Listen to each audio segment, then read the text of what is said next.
Hasidim, meaning followers of a Rebbe, and as I count myself at least a chassid wannabe, or at least a follower of the Rebbe, is means rather that we want to follow the path that he sets for us collectively and individually. Collectively and individually.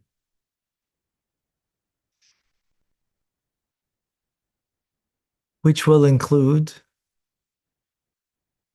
also asking very simple and mundane questions to get a blessing. As I did when, and several times, whether it was health issues, having surgery. I had 4 wisdom teeth taken out at the same time. I got a blessing from the Rebbe. And thank God, didn't take any painkillers. Didn't need it. And other kinds. So we seek the spiritual path that we need to take from a Rebbe. We also seek, the material blessings, whether of health or livelihood and the like, which is a very commonplace thing that we do. And now we're going to take that all into question in the following letter. Welcome to Tanya Today. I'm Rabbi Ronnie Fine, coming to you from Chabad Zirch Kadeshim in Montreal, Canada, where it's a privilege and a pleasure to share with you the Tanya. We begin today the 22nd letter of the Igeres HaKodesh, of the holy letters of the Alter Rebbe. This letter, must have been very painful for the Chassidim when they received this. A wonderment on top of everything, what this means. But Chassidim did have a little of an understanding. Let's get right into it. The Alter Rebbe begins with warm words of my beloved, my brethren, and friends, out of my hidden love because he's going to rebuke. And rebuke, you might feel the sting, but maybe not the love.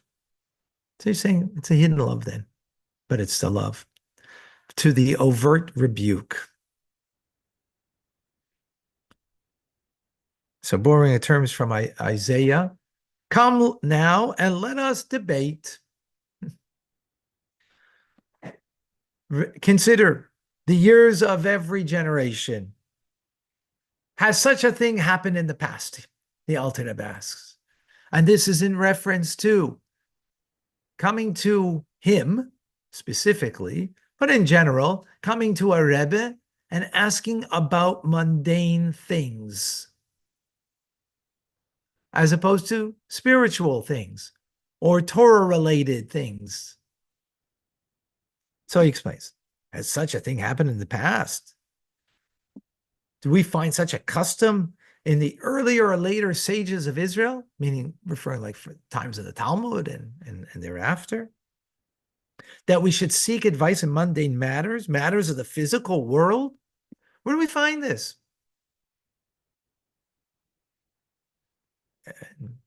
As I've said earlier, and I said it many times, I wrote in, and still even write into the oil, for things of physical, mundane needs. And I suggested we should all do that. And yet here the Alter Rebbe is writing against it. Where do you see such a thing that you should do such a thing? In others, if you look in the Talmud, you won't see these kind of stories of people coming to the great sages and inquiring of them, you know, blessings, advice for mundane and physical things. But I just want to, again, parenthetically put in over here, the Alter Rebbe doesn't say this, but the Alter Rebbe after this letter, and as all the Rebbeim, including our Rebbe, the Rebbe gave business advice to people of like down to earth business advice, how to make money. That's pretty mundane, right? Not advice on how to be a better husband, a better father, better mother. I mean, he gave that too, he gave that too, but that's not mundane. But literally business or to buy a home. When I bought my home, I waited to get the blessing from the Rebbe. I know my realtor was very anxious because it wasn't forthcoming immediately, the answer. Then it became an Asker Alatzian that yes, I'll give you the blessing upon the Tzion, the oil of the previous Rebbe, which now is the oil of the Rebbe too, right? The resting place. So, you know, he's questioning this. He's rebuking the Chassidim then, but that being said, he is, in fact, did afterwards, and so did the Rebbe. So, but let's go into the argument, okay? If you look into the Talmud, you'll see that the Tanoim v'Amoraim, Tanoim are men of the Mishnah, Amoraim are the men of the Gemara, that whom no secret was hidden from them. The paths of heaven were clearly illuminated for them, but they didn't give advice in those areas. But who did? There are people who did, who actual prophets, like Shmuel Navi, like Samuel the prophet. When Saul came to inquire about the donkeys of his fathers, where they were that they were lost and where he could find them, so he came to Shmuel Navi to make a request. Well, you have to say, well, he's a prophet. That's different, right? So,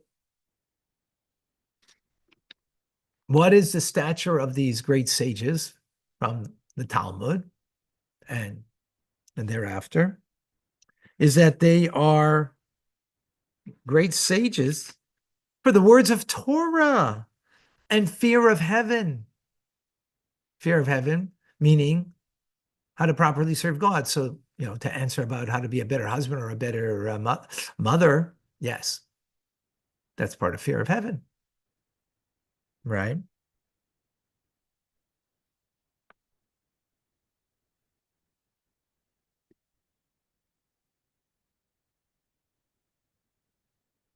But the other matters that don't pertain to Torah teachings and the fear of heaven, meaning doing right from wrong, are matters of prophecy, right?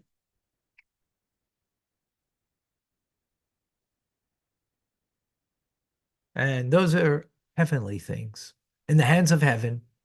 Yeah, everything is in the hands of heaven except for the fear of heaven, meaning doing right from wrong. So right from wrong, that's in your hands. So therefore, you can get advice and guidance from a sage. But aside from that, those are heavenly things. So that's in prophetic vision, right? Likewise, it says in the Talmud, the 7 things are hidden. No man knows how he will earn his living, nor where the kingdom of David will come, meaning when Mashiach will come.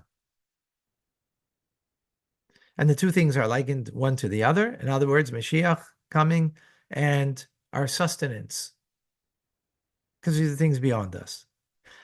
You will see in Isaiah, it says, a counselor and a man whose wisdom silences all. That's about Torah wisdom, not about mundane wisdom. Or the statement of our sages that when you learn Torah appropriately, lishma, for its own end, for God's sake, right?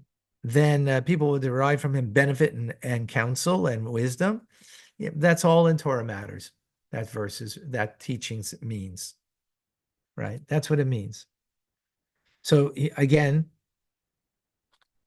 so he's making the argument that that concludes today's class. He will continue and continue the argument in tomorrow's class, but don't worry, folks. Please do write into the aisle and make those requests for personal things, mundane things. Even though this is why? If he's speaking against it, well, first of all, we see that the Rebbeim did do it, including the Alter Rebbe. Our Rebbe, whoa, very much so. Very much so. Guiding people. But we'll continue that conversation. Okay? Tomorrow, God willing. Rambam coming up. I'm Rabbi Ronnie Fine, coming to you, Chabad Zurich and Kadesh, Montreal, Canada. It's a privilege and a pleasure.